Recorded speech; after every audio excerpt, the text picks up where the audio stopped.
técnico de cultura me corresponde pues presentar este acto, este martes cultural, día 25, festividad de Santiago, y además una fecha que creo que encaja muy bien en el tema de la conferencia que nos ocupa hoy y que nuestro paisano Agustín Figuereo nos va a desgranar en estos momentos.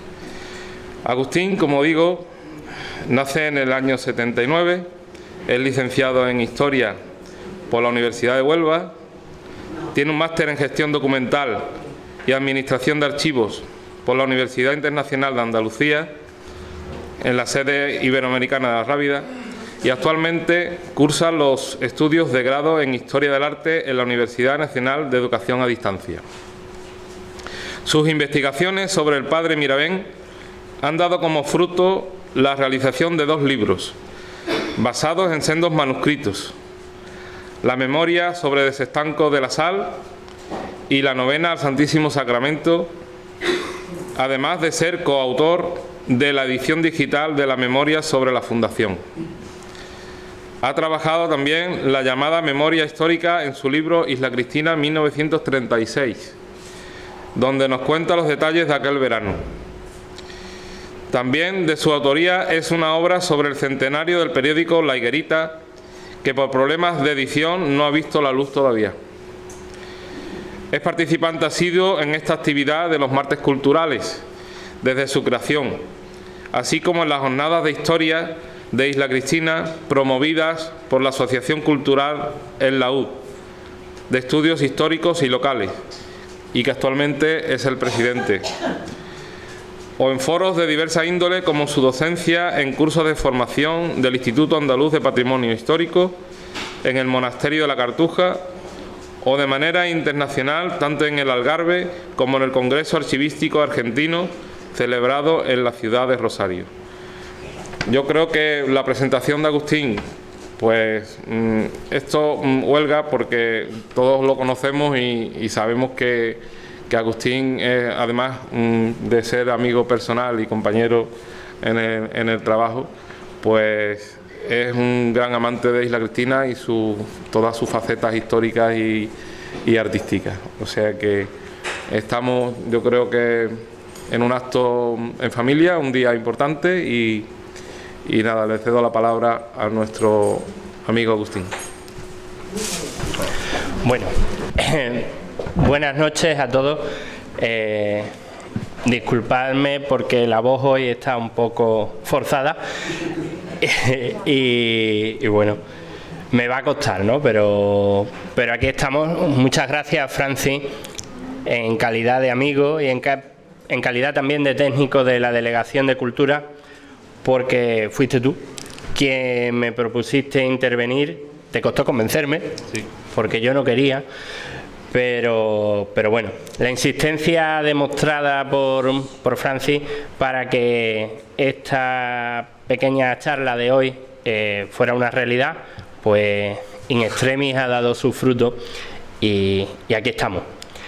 He de confesar que el título de la ponencia, Los orígenes del templo de Nuestra Señora de los Dolores, no es el que me hubiera gustado, sino que surge fruto de la premura de la Delegación de Cultura para cerrar el programa de actividades, todos los días llamándome: dinos un título que tenemos que llevar el programa a imprenta. Pero bueno, este es el que le pusimos, pero no me queda claro en realidad si es el adecuado para lo que aquí voy a tratar de exponer hoy. Y eso que sin duda vamos a hablar de los orígenes del templo de Nuestra Señora de los Dolores. Por eso también tenemos aquí, que la podéis ver al fondo, la maqueta que se presentó hace escasamente un mes y en la que codo a codo, él haciendo las cositas, yo diciendo por aquí más, por aquí menos, metros, varas, haciendo malabares, pues hemos, creo que, conseguido hacer una cosa bastante digna que va a quedar para todos, ¿no? Y bueno, una cosa era ver el templo de Nuestra Señora de los Dolores que estuvo en la Plaza de las Flores actual en fotografías como la que tenemos en pantalla, y otra ver esa maqueta, ¿no? Como para muchos aspectos de la vida de Isla Cristina, sobre todo aquellos que tienen que ver con el nacimiento de lo que es el actual núcleo de población, lo que es la ciudad de Isla Cristina, donde hoy estamos, nos vemos casi obligados a recurrir siempre al padre Miravén y preguntarnos qué dice sobre tal aspecto o sobre este otro. Sin embargo, creo que nos equivocamos al denominar al padre Miravén con el rimbombante título de primer historiador isleño, debiendo este quedar reducido al de mero cronista. Muy buen cronista, pero no historiador. La diferencia es sustancial. Mientras que el cronista narra unos acontecimientos que ha vivido en primera mano, de los que ha sido testigo, el historiador recurre siempre a la fuente para poder presentar unos hechos acontecidos en un momento concreto. Por tanto, el padre Miravén, cuya memoria sobre la fundación y progresos de la Real Isla de la Higuerita nos cuenta desde el terremoto maremoto llamado de Lisboa, del 1 de noviembre de 1755, y que finaliza hacia mitad del siglo XIX, 1850, no deja de ser un cronista. Los primeros años se lo contaron sus padres y los testigos, así lo dice él en el preámbulo, de esos momentos más importantes de esos años para nuestra ciudad, ¿no? Pero también de una manera sesgada. El padre Miravén contó lo que le interesó contar y calló lo que le interesó callar o que no estaba bajo su jurisdicción de cura párroco, por así decirlo. El caso de la ermita de la Virgen de la Soledad, de la que fue testigo, pero que dependía directamente, sobre todo en temas económicos, del llamado priorato de ermita, y él ni la nombra. Y conoció su construcción, sus momentos de apogeo y probablemente incluso aquel rayo que cuenta Madoz que le cayó en lo alto a la ermita y la dejó ya maltrecha y fue lo que la llevó a desaparecer, ¿no? No obstante, la obra del padre Miravén, con el discurrir del tiempo, se ha ido dotando de veracidad a todo lo que contiene, puesto que los historiadores hemos ido descubriendo documentación que apoyan o refutan lo expuesto por él. El caso del tema de hoy, el templo de Nuestra Señora de los Dolores. Y fíjense que en este título del que ya he hecho mención no digo templo parroquial, puesto que esa categoría la alcanzó con el discurrir de los años. Por esta mencionada memoria de la fundación, de la que hablaremos varias veces, sabemos que el primer edificio dedicado al culto en la población fue esa pequeña choza de caña, como todas las demás que existían en la población, que estaba situada al norte de la actual Plaza de las Flores, aproximadamente a la altura de la Casa Rosselló o Casa de Don Justo. Esta primitiva capilla estuvo en funcionamiento entre 1757 y 1775. Y en dicho año nos cuenta el padre Miravén que fue cuando decidieron construir un edificio mayor, más capaz y más digno, que fue el que, con sucesivas ampliaciones y mejoras, comenzó a construirse en 1776, no en 1779 como pone la placa en la Plaza de las Flores, que está mal, y estuvo en activo hasta que fue destruido el 22 de julio de 1936, y que es el que está en la maqueta y está en la fotografía. Todo esto que acabo de decir está muy bien y es de sobra conocido por la mayoría de los isleños, así como que desde el principio el templo, fuera el que fuese, estuvo bajo la advocación de la Santísima Virgen de los Dolores, bajo cuya protección se encontraban los isleños, a la que aclamaron como patrona en 1805, reunidos a las puertas del ayuntamiento, y que en 1819 obtuvo el refrendo pontificio que la ratificaba como patrona, siendo la que lo es de verdad y no la Virgen del Rosario. También se nos cuenta en la memoria cómo desde la creación de este primitivo templo se sacaba una limosna para el mantenimiento de su culto, una canasta que cada barco entregaba en la lota para dicho fin. Para administrar estas limosnas y los recursos que iba adquiriendo la Iglesia, surgió la necesidad de nombrar un mayordomo, una figura que se convertía en una suerte de tesorero interventor, depositario de fondos, y que como responsable del dinero se encargaba de las obras, los enseres, etcétera, de esta iglesia, de este templo. Y aquí es cuando el historiador, con documentos, con realidades, viene a corroborar lo dicho por el cronista. El templo que ocupaba esta gran parte de la plaza, de la actual Plaza de las Flores, por cierto, bueno, que fue destruido, como ya he dicho, en el año 36, en los sucesos de la Guerra Civil, cuando la columna procedente de la cuenca minera, etcétera, etcétera, destruye gran parte de las imágenes, los ornamentos, los vasos sagrados, enseres, el archivo. Pues después de un primer intento donde los republicanos locales habían intentado destruirlo y que fue fallido gracias a la intervención de los carabineros, pues estos que venían de la cuenca minera lo destrozaron y perdimos gran parte de nuestro patrimonio. Se conservan cosas, se conservan algunos candelabros, se conservan alguna corona de una imagen, de dos, la ráfaga de la Virgen del Rosario, se conservan. Es verdad que he dicho que destruyeron el archivo, pero hay una pequeñísima muestra de partidas de bautismo del padre Mirabén, de sus años finales, sobre 1850 y algo.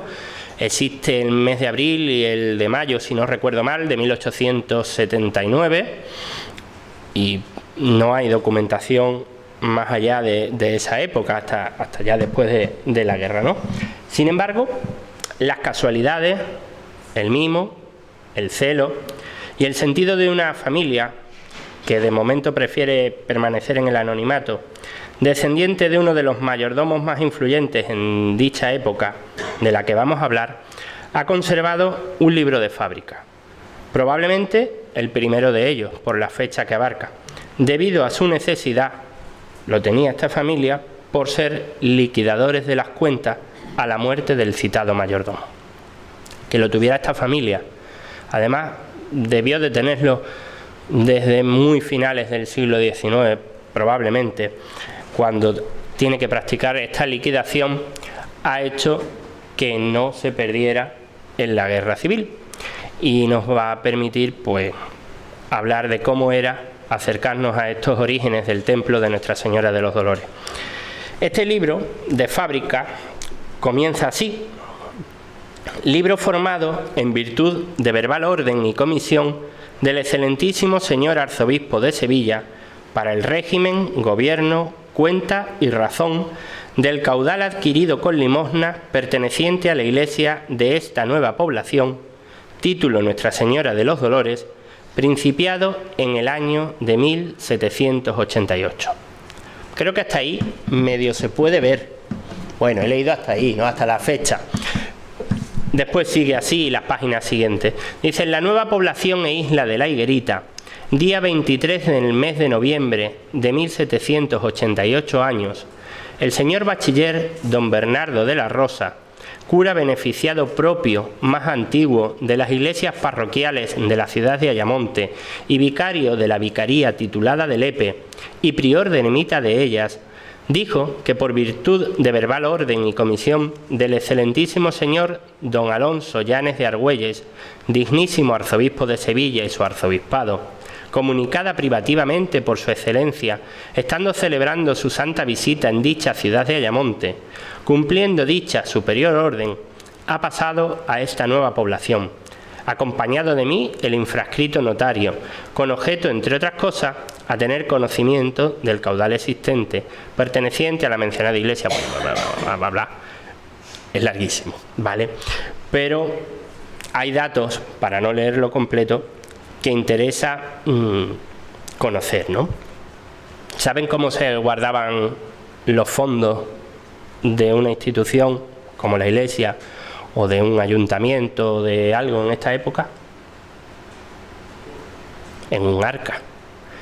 ¿Y han escuchado hablar del arca de las 3 llaves? Los arcas de 3 llaves, que tenían que juntarse los 3 que tenían la llave para poderla abrir y que nadie cogiera de un lado y de otro, ¿no? Pues aquí vino el cura de Ayamonte, que actuaba por delegación del arzobispo de Sevilla, archidiócesis a la que pertenecíamos, ¿no?, para ver qué estaba pasando con ese dinero que se sacaba de limosna de las canastas, el jalabá famoso de sardina, que se entregaba al culto de la iglesia. Y vino para constituir en el formal depósito en el nuevo depositario nombrado y el arca mandada a proporcionar. Y pasó su merced, acompañado de los mayordomos ahora electos, don José Pérez Murillo y don Salvador Casanovas, a la casa propia y de la habitación de don Antonio Rosselló, que también había sido electo igualmente depositario de dicho caudal.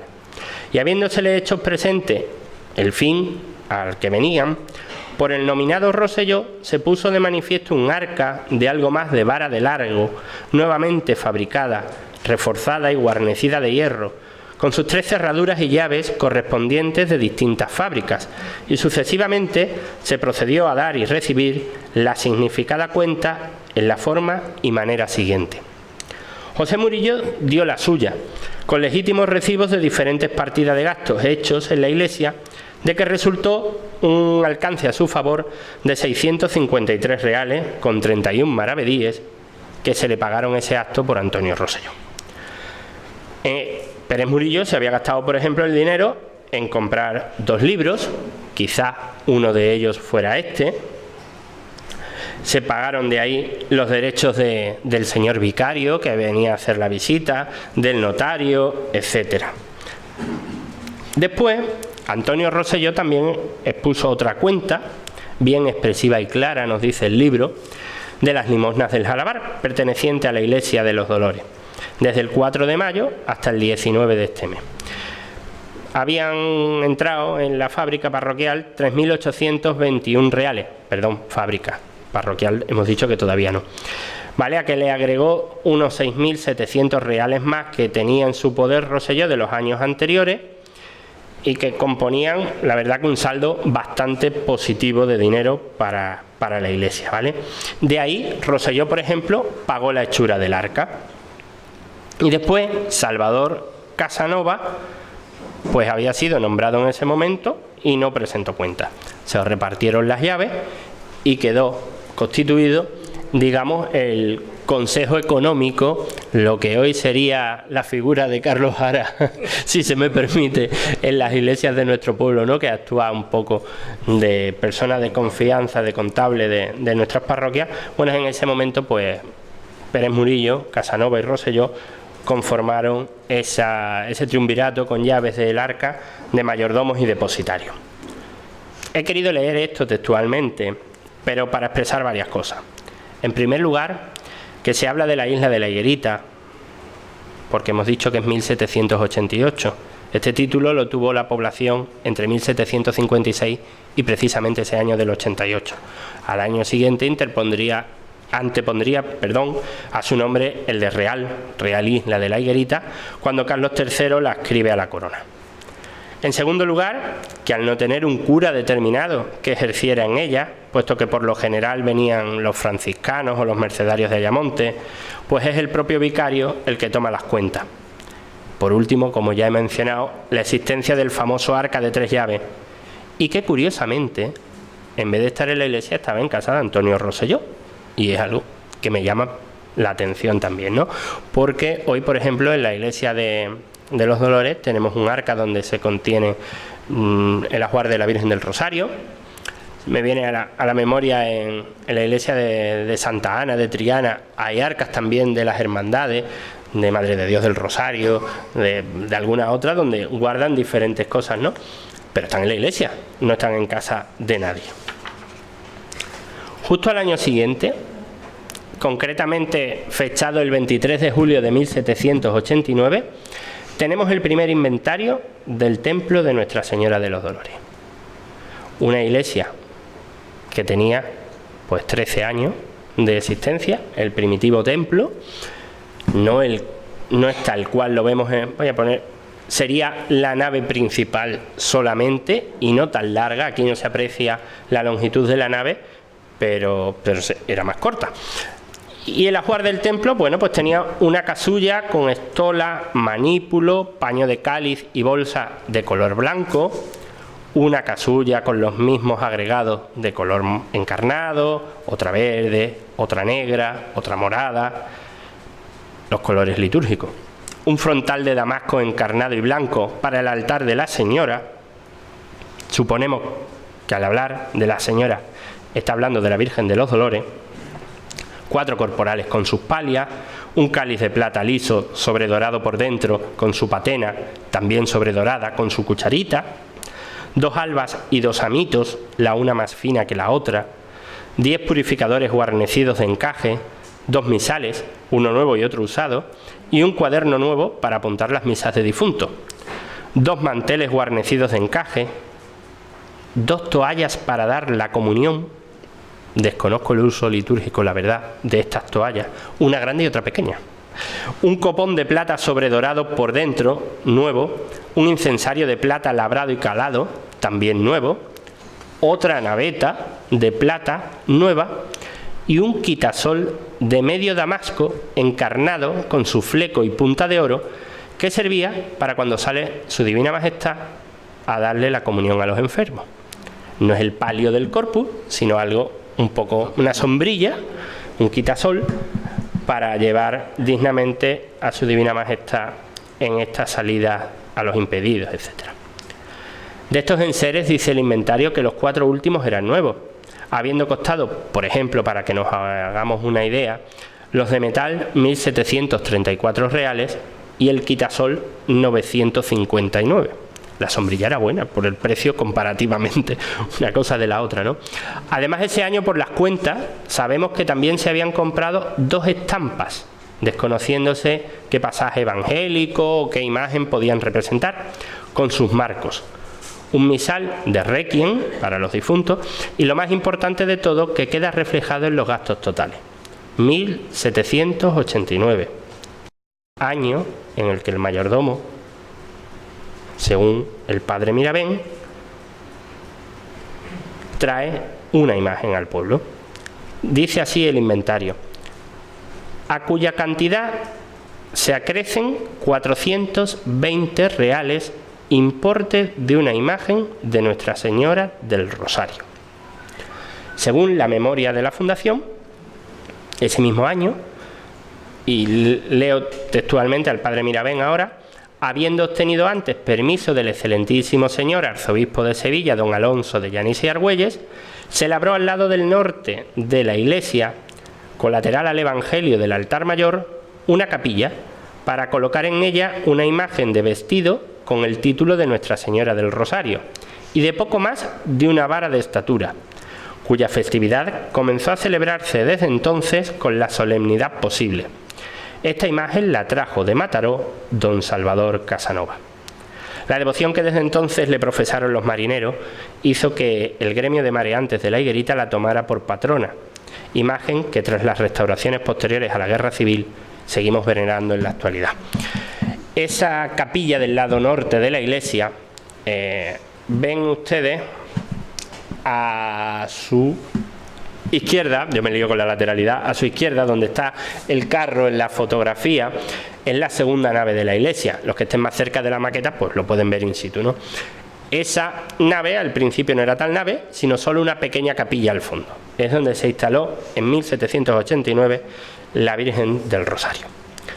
Por las cuentas que cita el inventario, y aquí se difiere un poco de lo que dice el padre Mirabén, sabemos que la capilla de la Virgen no fue hecha en ese mismo año de su llegada. ¿Qué pasa aquí?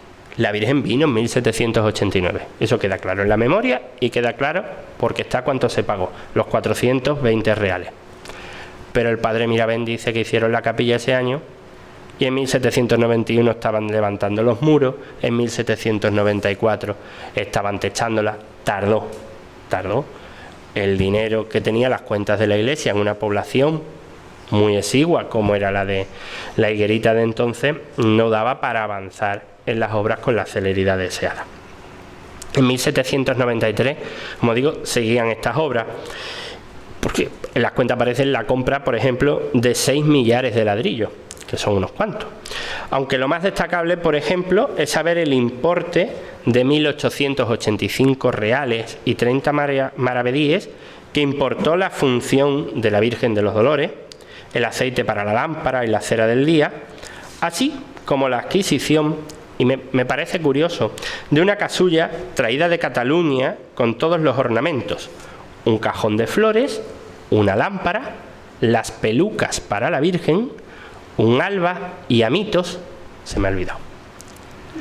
se me ha olvidado una cosa que iba a traer. Un señor crucificado, un cuadro de ánimas grande con sus guarniciones y 6 vigas para la sacristía. Se me ha olvidado porque voy a leer un párrafo más y ahora os lo cuento. El 1 de mayo de 1794 encontramos otro estado de cuenta, muchísimo más extenso que el anterior descrito, y donde sobresale, por ejemplo, el altar de ánimas. Y de donde inferimos que la iglesia contaba con su propio pozo también, como casi todas las casas de la Higuerita, puesto que se detallan entre los gastos las ruedas del pozo de la iglesia. No tendría aljibe, probablemente, pero sí un pozo en la sacristía.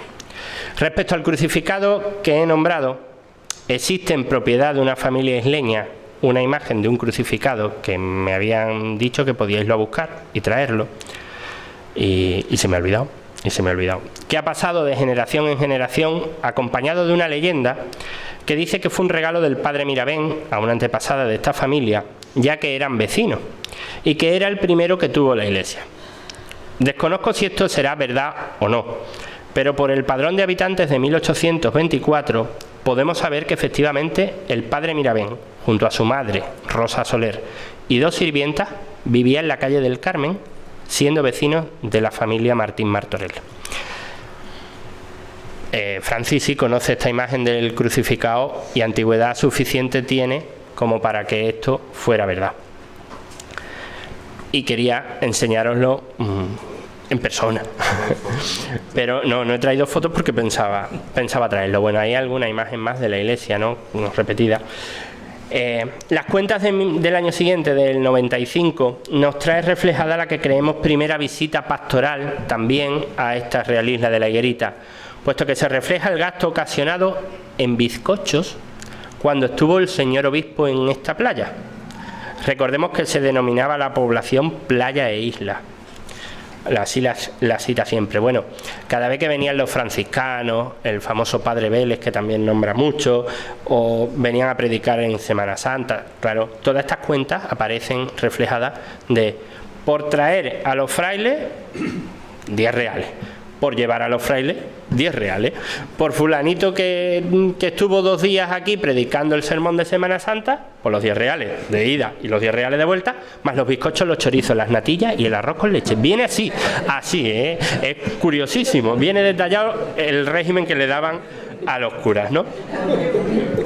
También resulta de las cuentas de ese año una restauración al crucifijo, probablemente este que hemos nombrado, por encarnar al Santo Cristo en Huelva, se gastaron 361 reales.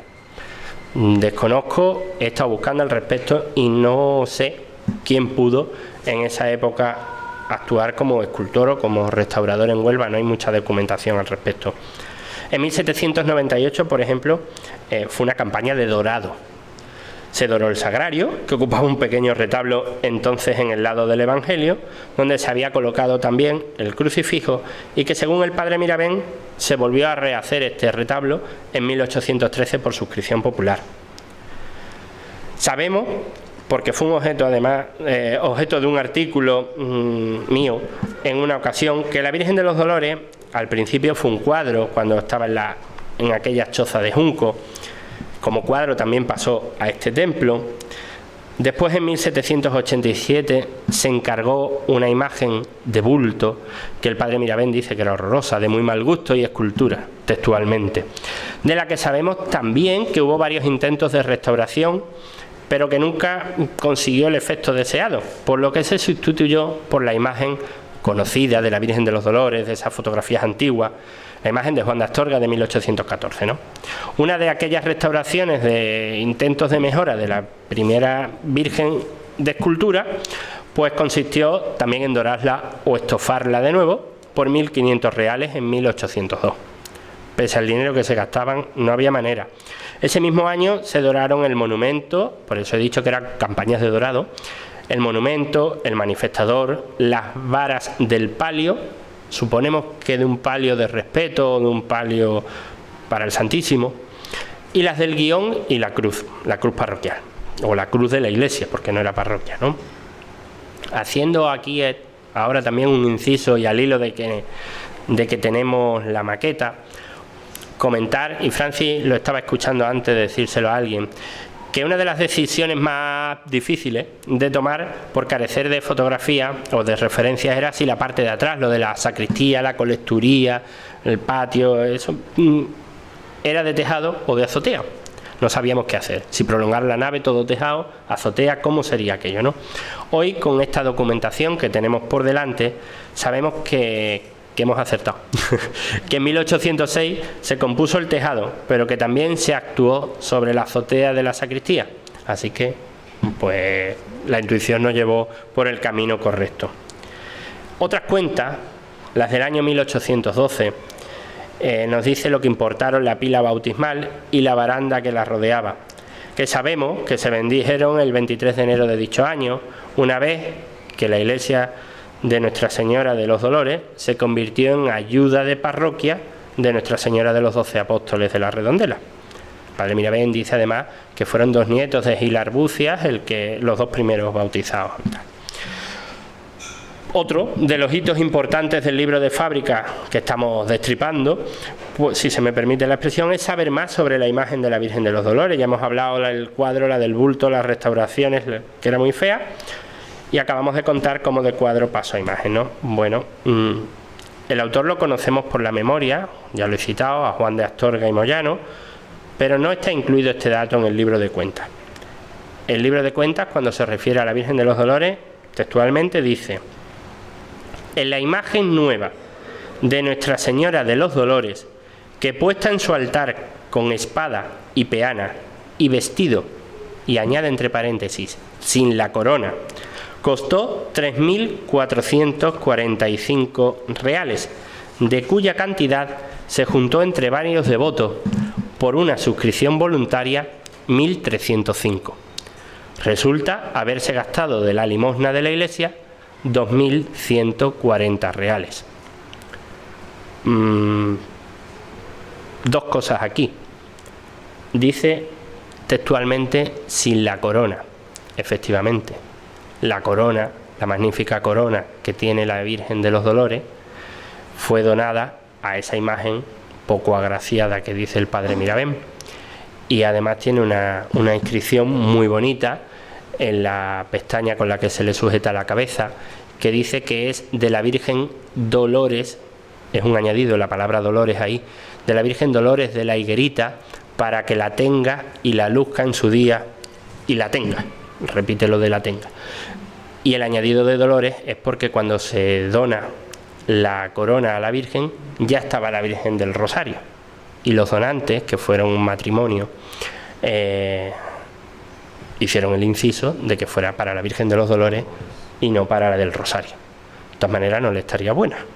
El tamaño es considerable de una imagen a otra, ¿no? Juan de Astorga era probablemente el escultor más afamado de la escuela sevillana de su época.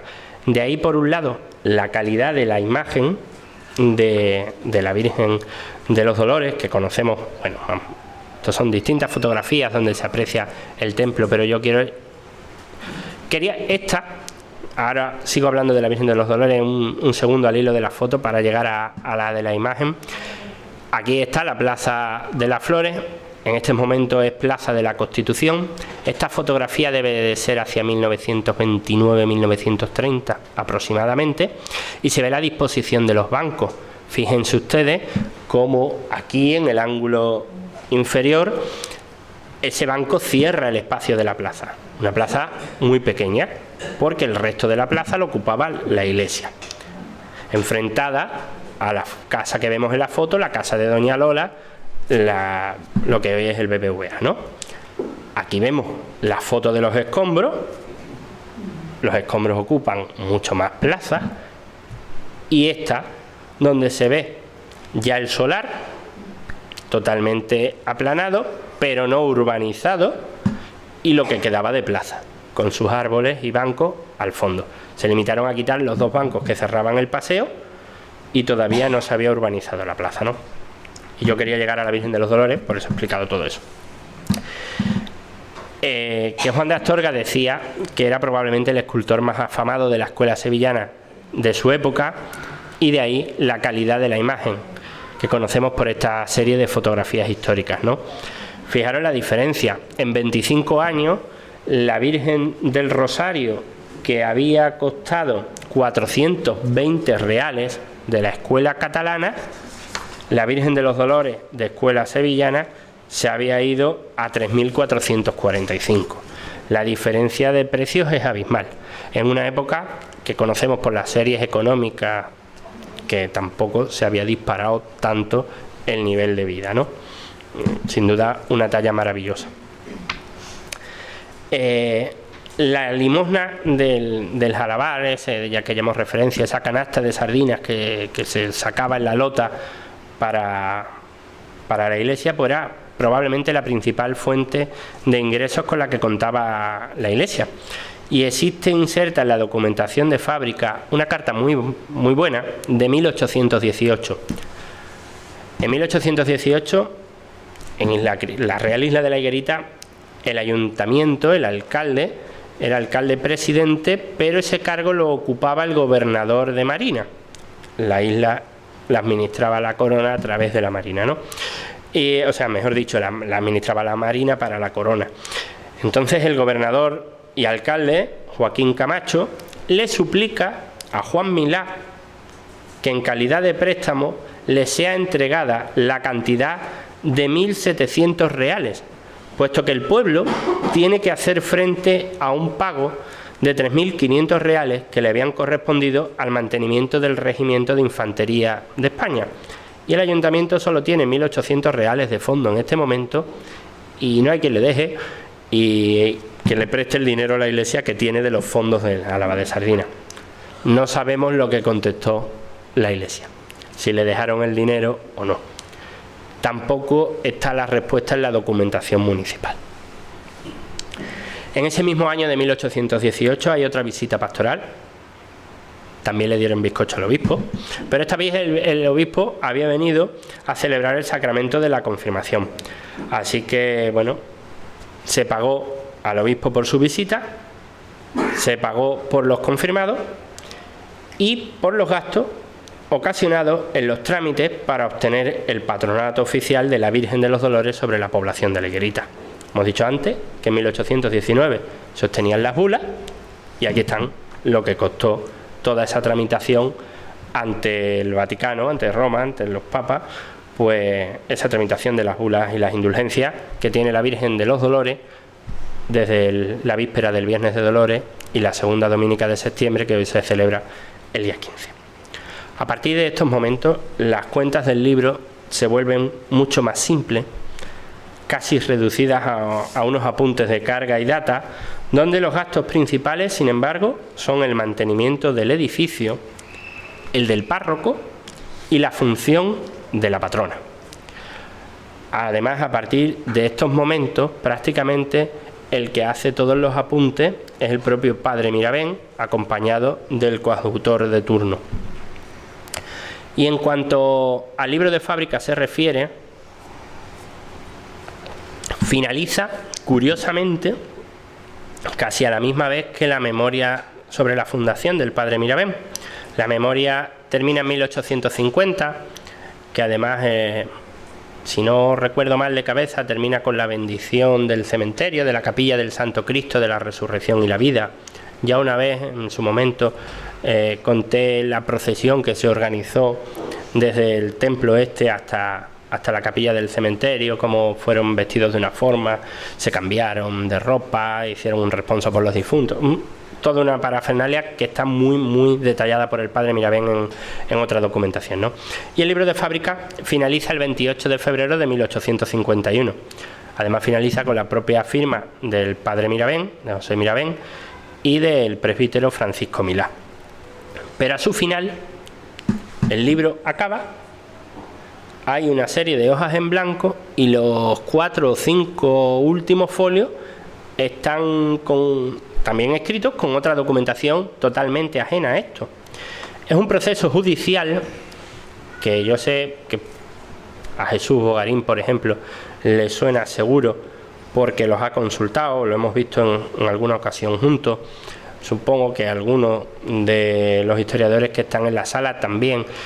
es una documentación de la que tenemos muchísimos ejemplares en el archivo de protocolos notariales de Ayamonte, pero que es raro que esté aquí, en este libro de fábrica de la Iglesia de los Dolores.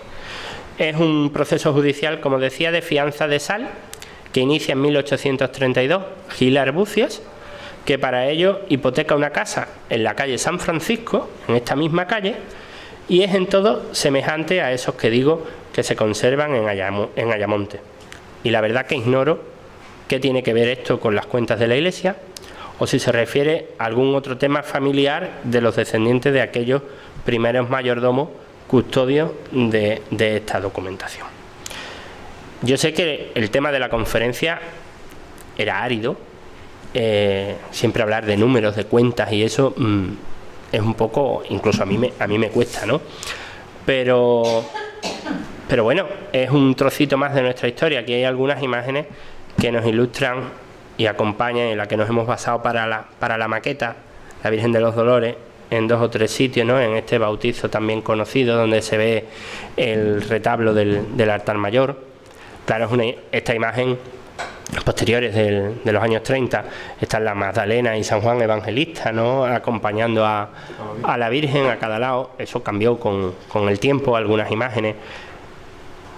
El crucificado que salía en procesión, la Virgen del Rosario.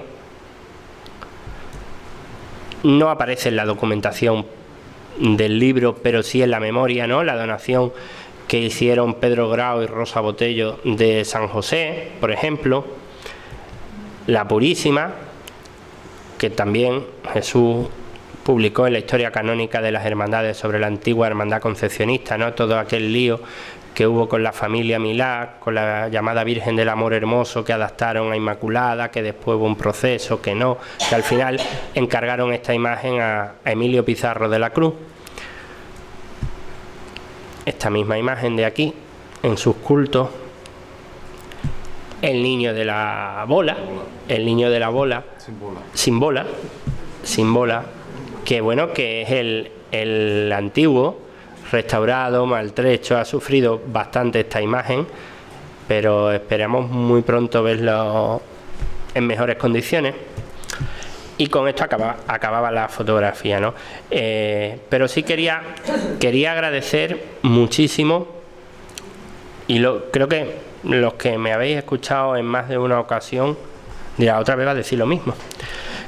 Siempre hablo de la lata de fotos antigua que parece que no tiene importancia, y puede tenerla. El bautizo que hemos visto, ¿no? en la fotografía, lo importante no es quién se está bautizando, quién es el padrino, quiénes son los padres, eso es lo de menos. Lo bueno es que gracias a esa fotografía de gente que puede ser más o menos importante en alguna otra faceta o totalmente anónimo, conocemos cómo era el retablo. Lo importante aquí es la sensibilidad de esta familia, que a lo largo de tanto tiempo ha conservado esta documentación, por las razones que fuera, que eso no vamos a entrar a valorarlo ahora, ¿no? Por ser descendiente evidentemente de los mayordomos. Se perdió en la iglesia, pero hemos conservado la cara B, gracias a la familia, ¿no? Si esta familia en un momento dado hubiera dicho, estos papeles viejos de mi padre, de mi abuelo, ¿esto qué es? Esto no sirve para nada, yo no lo leo, porque cuesta, realmente cuesta, ¿no? Bueno, pues hubiéramos perdido una parte importante de nuestro pasado, además más lejano, del que menos documentación tenemos. El libro, como decía, empieza en 1788, el archivo municipal. A partir de 1800, 1802, más o menos, arranca su serie histórica. Las referencias que tenemos en otros, el de la iglesia propio, ya hemos dicho que se destruyó en el 36, y el de otros archivos que pudieran servirnos de apoyo, como las noticias que hubiera en el archivo de Ayamonte, en el archivo de la Redondela, son pinceladas tan sueltas que no nos ayudan a reconstruir esta época. Y esto es una joya, y más cosas que saldrán a la luz, estoy seguro, que acompañan a esta documentación, pero quedarían para mucho más, y que no tiene que ver con la Iglesia, pero de la que espero poder hablar también en su momento. Os animo, con todo esto que estaba diciendo al final, a que no desechéis nunca un papel amarillo, una fotografía antigua, y pongo el ejemplo siempre de una fotografía de dos personas que no tienen ninguna importancia para la historia grande de Isla Cristina, sentadas en las palmeras un Jueves Santo, donde se aprecian los bancos bibliotecas y se aprecia, bueno, dos personas, no, cuatro, son dos parejas, y ellas están vestidas de mantilla, y es una forma de saber cómo Isla Cristina celebraba su Semana Santa, ¿no? El Jueves Santo, igual que pasa en Sevilla, pues aquí se vestían de mantillas, por lo menos durante una época.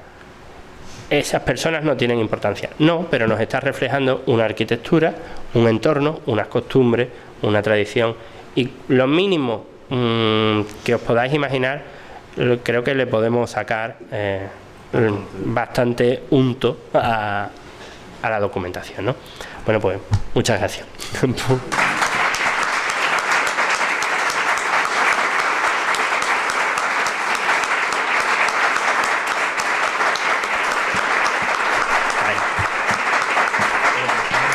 Mata cantero.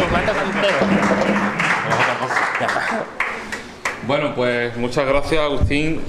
Ya no sabemos un poco qué regalarle a Agustín porque es asiduo a esta jornada y cada vez que termina pues le damos un obsequio, y para no repetirnos pues hemos optado por este detalle.